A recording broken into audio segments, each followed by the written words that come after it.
Hola, bienvenido a este nuevo capítulo de la edición verano de Economía Hoy. Lo primero que hay que comentar es, lamentablemente, un nuevo ejemplo del carácter liberticida de este gobierno. ¿A qué me refiero? El delirio de esta semana ha sido digamos, propuesta de la ministra comunista Yolanda Díaz para llegar a un acuerdo con las empresas de distribución, es decir, los supermercados, y ella dijo también con los consumidores. No entiendo cómo puede llegar a un acuerdo con los consumidores porque somos 47 millones, pero bueno, para limitar el precio de un número determinado de productos, 20, 30 productos que ella considera saludables. Entonces son algunas frutas, verduras, leche, pan, etcétera. Lo primero es que se trata de un acuerdo del tipo de las propuestas de las de Vito Corleone, es decir, te voy a hacer una propuesta que no vas a poder rechazar. Entonces, si uno se pone en la piel de las empresas, de los supermercados, y viene el ministro y te dice, mira, tenemos que llegar a un acuerdo, y tú mucho margen para decirle que no, no puedes. Puedes tratar de dilatar la negociación, pero al final, si el gobierno se pone en que quiere limitar algunos precios, lo van a tener que hacer. Esto implica un desconocimiento total del mercado, de los supermercados, porque en España hay más competencia en este sector que en otros países de Europa. Por ejemplo, salió un artículo en Expansión donde mostraba que las cinco primeras marcas, cinco primeras empresas de supermercados controlaban en España la mitad del mercado de los supermercados, cuando en Holanda las cinco primeras empresas ocupan el 80% del mercado y en Italia prácticamente el 60%. Entonces, en España hay un mercado más desconcentrado y con mayor nivel de competencia. Ahora, la ministra hace una gran demagogia cuando dice que no puede ser que la diferencia que hay entre el precio de las naranjas, entre el precio de las naranjas que se le paga al productor y el precio de las naranjas que paga el consumidor final en el supermercado, haya una diferencia de 800%. Dice, alguien está haciendo negocio. Mi primera reflexión es, menos mal que alguien está haciendo negocio, porque si no, no tendríamos naranjas. Digamos, los productores de naranjas no lo hacen por beneficencia, lo hacen porque esperan ganar dinero. Y no estamos hablando solo del productor de las naranjas, sino del que las transporta, las limpia, las envasa, etc. Por lo tanto, comparar el precio de las naranjas a pie de árbol, digamos, y las naranjas en el supermercado no tiene sentido porque no es la misma naranja. Digamos, nosotros no compramos la naranja que sale del árbol. Esa naranja, como digo, la han tenido que recoger, la han tenido que limpiar, envasar, transportar, almacenar algunas veces en cámaras frigoríficas y poner en un supermercado. En todas esas etapas tiene que haber gente trabajando que corre riesgos y además que necesita equipos, porque para transportar necesitas camiones, para almacenarlas necesitas cámaras frigoríficas, necesitas las cajas, necesitas edificios para ponerlos en el supermercado, necesitas un montón de cosas y todo eso cuesta. Por lo tanto, son todos costes que hay que añadir al coste de la naranja. Y no podemos olvidar que puede haber costes adicionales, como por ejemplo de marketing, de publicidad y otros, y sobre todo hay un coste que, claro, en la mente de un comunista no entra, pero es el riesgo. Quiero decir, todo ese capital invertido en que haya naranjas a nuestra disposición en el supermercado, al final puede convertirse en pérdida, porque yo voy al supermercado y resulta que en lugar de comprar naranjas compré manzanas. Por lo tanto, es verdaderamente increíble que gente de esta mentalidad y de este desconocimiento esté tomando decisiones en España con rango de vicepresidente.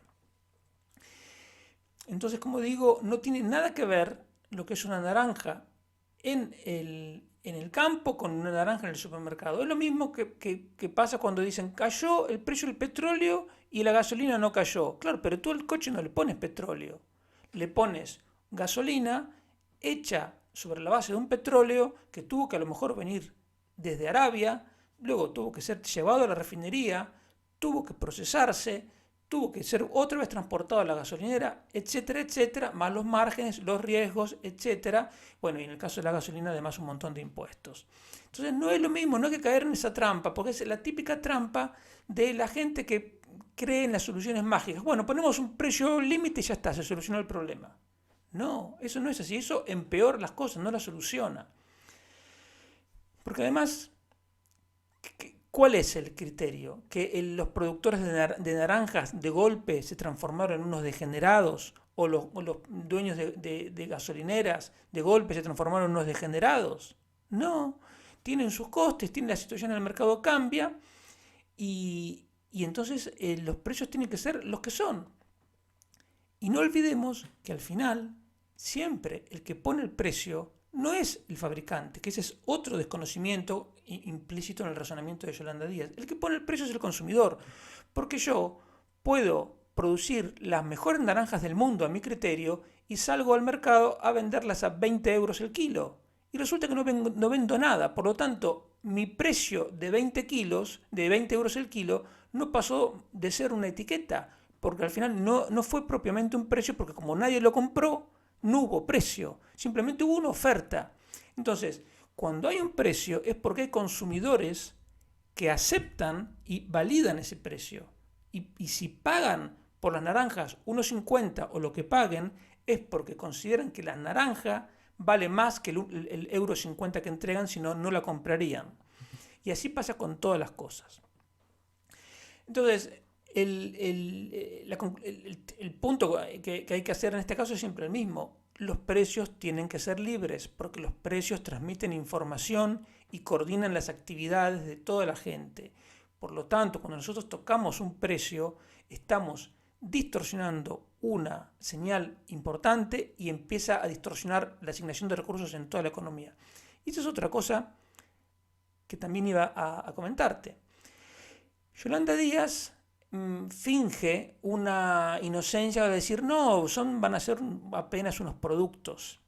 Pero es mentira que se intervenga únicamente el precio de 30 productos. Porque si tú eres el dueño del supermercado y te dicen, mira, la leche la vas a tener que vender a no más de 70 céntimos el litro. Yo automáticamente tengo que ir al proveedor de esa leche y decirle, mira, el gobierno me limitó el precio, no te voy a poder seguir pagando lo que estaba pagando. Muy bien. Se pone de acuerdo con el proveedor y el proveedor a su vez va a hablar con el del tambo.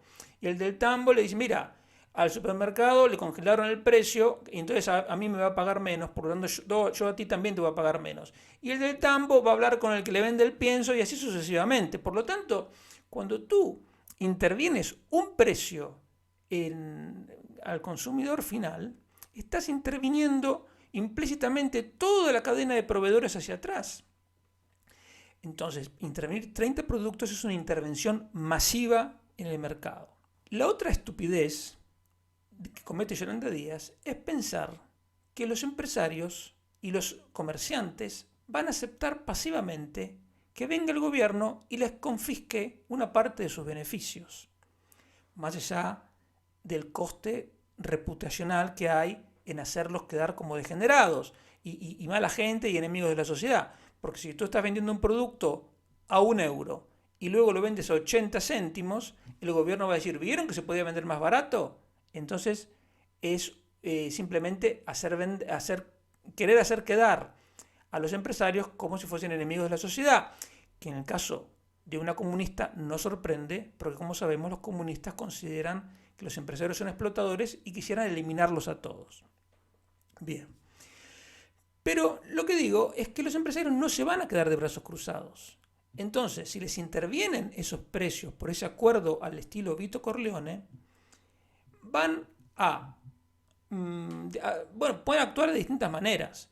Pueden desde rebajar la calidad de los productos, en el caso de la leche, o por ejemplo en el caso de la fruta, pueden ponerle menos pesticidas, menos fertilizantes, no lo sé, algo que les reduzca los costes.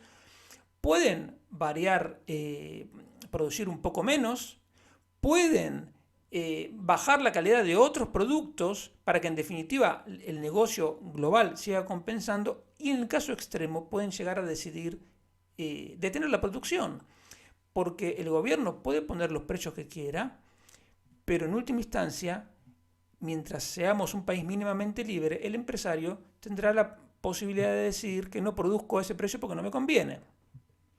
Por lo tanto, cuando estamos hablando de intervenir los precios, en última instancia nos estamos jugando la posibilidad de que dejemos de tener un producto en cantidad y o en calidad necesaria. Por eso, en última instancia, cuando estamos hablando de controles de precios, el tema específicamente del precio y de la inflación y de las empresas es lo de menos, entre comillas. Lo verdaderamente relevante es que son todos ataques a la libertad individual, al derecho de propiedad, a la libertad de contratar, de producir, de vender, de ejercer libremente cualquier industria lícita.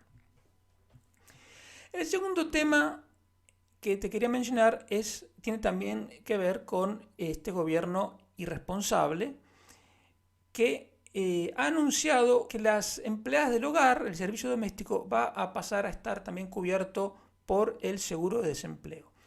La seguridad social está quebrada. No se sabe cómo se va a pagar el aumento de las pensiones del año próximo. Y sin embargo, el gobierno sigue gastando, sigue aumentando el agujero, lo que demuestra que son absolutamente irresponsables, no les interesa en absoluto lo que vaya a pasar de aquí a 4, 5, 6 años, más allá del lenguaje vomitivo que utilizan en las notas de prensa, porque hablan de las personas trabajadoras al servicio del hogar. Es decir, para no decir trabajadores al servicio del hogar, dicen personas trabajadoras. Esta gente no solo se está cargando la economía, sino que se está cargando el idioma español. Por supuesto que para ofrecer esa nueva cobertura van a aumentar las cotizaciones sociales a cargo de las familias que contratan a la gente que trabaja en el servicio doméstico. Por lo tanto, esto también tiene un costado como aumento de impuestos. Si bien es verdad que están bonificadas al 80%, pero tú, si tienes contratado a una persona que limpie en tu casa, vas a tener que pagar más de cotizaciones sociales. Pero no conformes con eso, van a cambiar la modalidad de despido y en el futuro tú vas a tener que acreditar los motivos por los cuales finalizas el contrato. Es evidente que lo único que se va a conseguir con esto es que la gente que está en el servicio doméstico empiece o continúe trabajando en negro, o que pierda su trabajo. No hay punto medio. Lo que es increíble es que el Tribunal de Justicia de la Unión Europea, que verdaderamente tiene a veces algunas sentencias que es para agarrarse la cabeza, dice que la norma española era discriminatoria por razón de sexo. Porque dice, como en el servicio doméstico trabajan el 90% o más mujeres, y esa era la única actividad que no tenía seguro de desempleo, es una discriminación por razón de sexo. Es inconcebible que digan una idiotez así. No es por razón de sexo, es por razón del tipo de trabajo. Porque el que trabaja en el servicio doméstico normalmente trabaja por horas en distintas casas. Entonces, tú no te quedas desempleado del todo de un día para el otro. Es como decir un peluquero. Un peluquero pasan clientes permanentemente. ¿Cuánto queda en paro? Otra cosa es un seguro por la enfermedad. O estoy enfermo, no puedo trabajar. Eso es otra cosa. Pero por paro, que se van a poner de acuerdo todas las familias y para echarla, o sea, para echar a la persona que trabaja, es ridículo, es verdaderamente ridículo. No estaban discriminadas por razón de sexo. Era una situación que se daba así, digamos, no se cubría con seguro de desempleo al servicio doméstico porque era mucho más difícil controlar el fraude, porque políticos demagogos ha habido antes y sin embargo ni siquiera a ellos se les ocurrió la manera de poder dar esta prestación. Pero como Sánchez va más allá de lo normal, va más allá de todo, él lo hace. Y entonces el sistema de seguridad social tendrá un agujero adicional. El otro punto que hay que comentar tiene que ver con la subida de tipos del Banco Central Europeo. Lo primero que a mí me llama la atención es lo siguiente. Imagínate el director general de una empresa que le dice a los accionistas que va a perder dinero durante 3 años. Lo normal sería que ese director general, junto con esa información, presente su dimisión. El Banco Central Europeo tiene un objetivo de inflación del 2%. Dice que no se va a cumplir ni este año, ni en el 23, ni en el 24, y siguen ahí. Que no es que ni siquiera no renuncien, ni hablen de renunciar, es que ni siquiera piden perdón. Es verdaderamente el nivel al que se ha llegado de desconexión con la realidad por parte de esos burócratas, es algo increíble. Porque, como ya te vengo diciendo muchas veces, no hay antecedentes de una aceleración de la inflación que no haya estado precedida por un aumento de la cantidad de dinero. Y no hay aumento en la cantidad de dinero que no haya terminado aumentando la inflación. Y como el Banco Central es el que tiene el monopolio de la impresión de billetes, el Banco Central es por lo tanto el culpable, el responsable último del aumento de la inflación. Tú fíjate, el Banco Central Europeo mantuvo los tipos de interés en el 0% durante más de 6 años.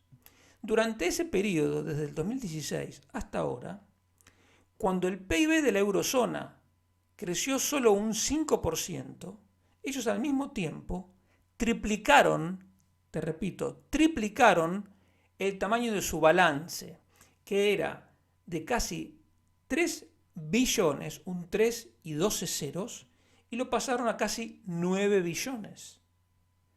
Es decir, que esta gente, mientras tenía los tipos de interés en un nivel contra natura, porque un nivel de interés de 0% significa que nos da igual consumir hoy o dentro de un año, cuando en realidad cualquier persona del mundo prefiere consumir antes que después, porque nosotros venimos de fábrica así, y es una cosa que se llama la preferencia temporal. Entonces, esa gente, mientras tuvo los tipos de interés en un 0%, como digo, contra natura, al mismo tiempo emitió a un ritmo medio de prácticamente 1 billón de euros por año.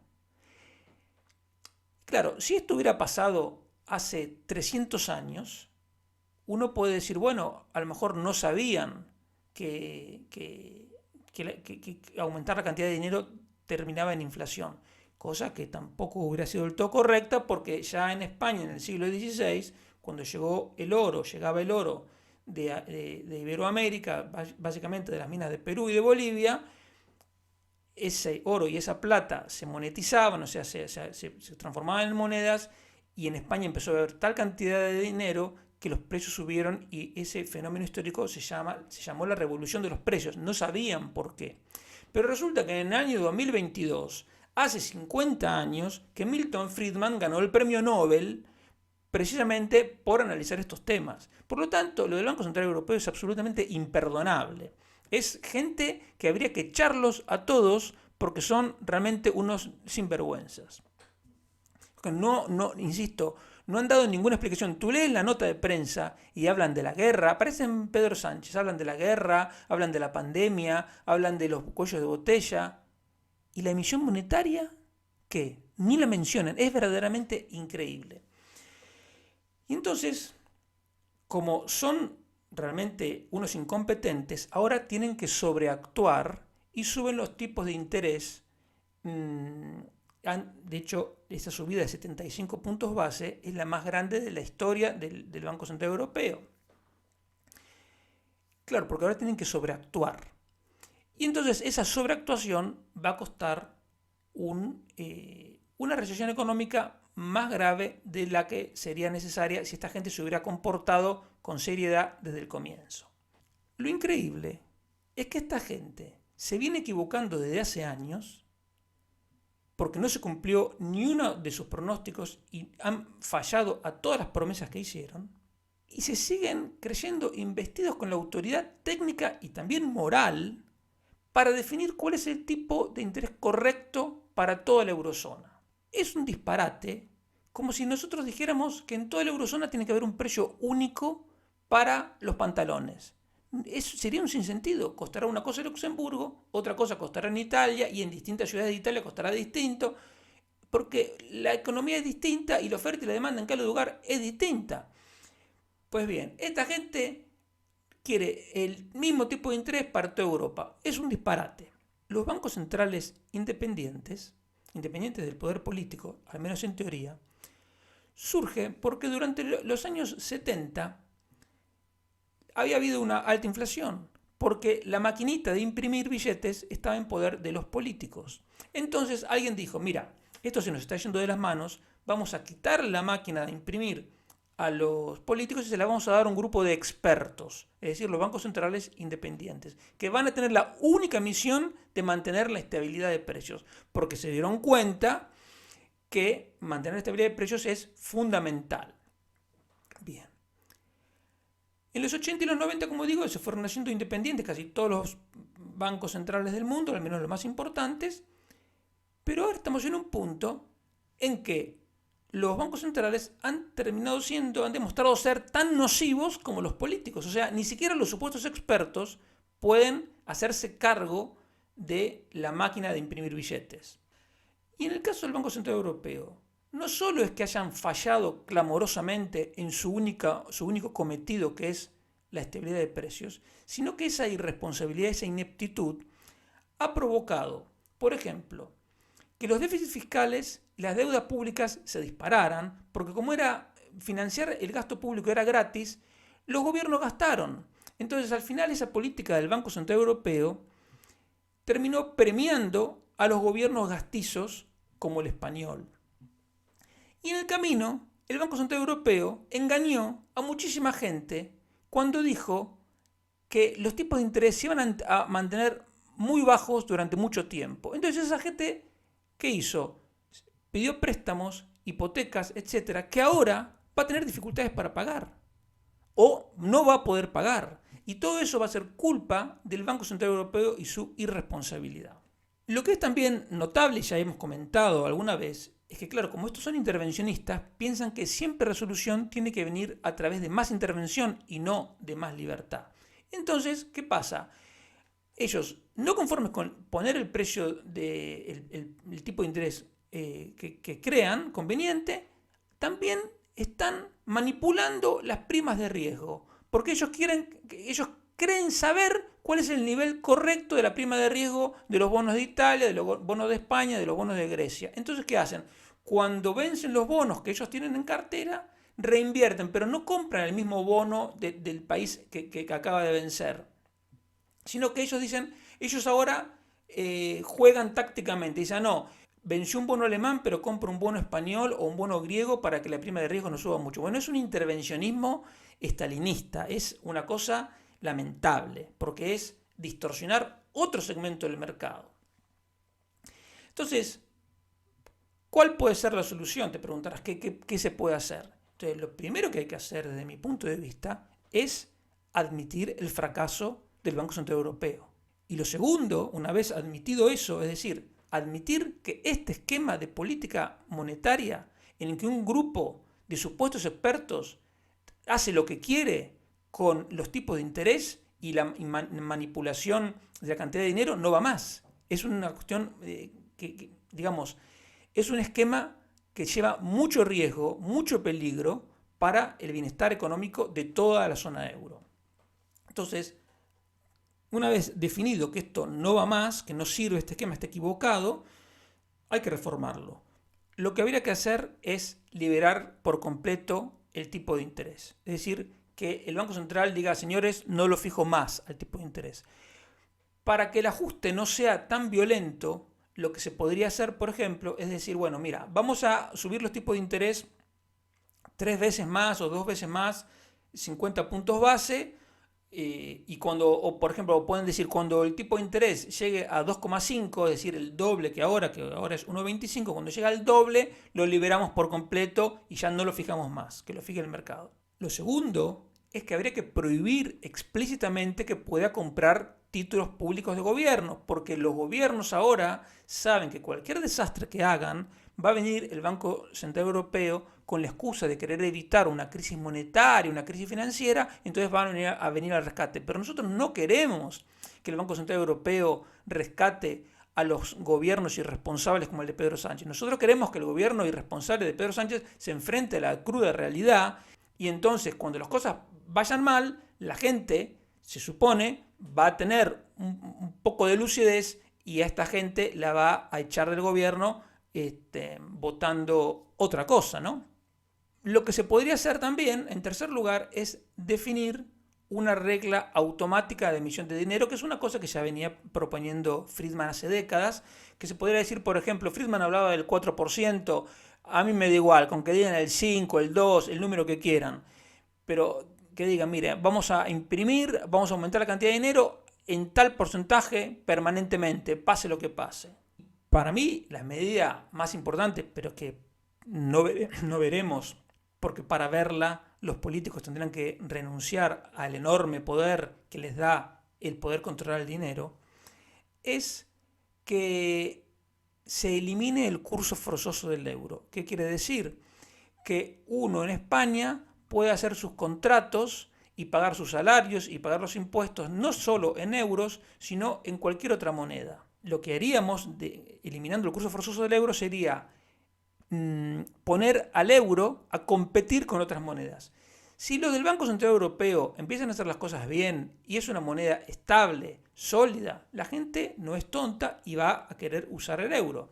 Ahora, si siguen haciendo estupideces y el euro pierde valor, como está perdiendo valor actualmente, pues a lo mejor preferimos usar otra moneda. Sea el dólar, sea el franco suizo, sea la corona sueca, qué sé yo, la moneda que sea. Y en cualquier caso sería reconocer a la gente ese derecho que tiene a elegir la moneda con la que quiere funcionar. En realidad, esta sería la única medida necesaria para poner en vereda al Banco Central Europeo. Porque si tú le dices, tú si quieres fija los tipos de interés, emite lo que quieras, no hay ningún problema. Pero no como monopolio, sino compitiendo con otras monedas, la misma disciplina del mercado los va a hacer funcionar de una manera mucho más racional y mucho más prudente. Que al final no es inventar nada nuevo, es simplemente aplicar a la moneda los mismos principios por los cuales defendemos la competencia en el mercado de la ropa, en el mercado de los automóviles, en cualquier otro mercado. Entonces, ¿por qué vamos a pensar que la gente del Banco Central Europeo va a ser tan docta, tan buena, tan genial, que sin necesidad de la presión de la competencia ellos se van a ocupar de hacer una moneda buena? No, ya han fracasado.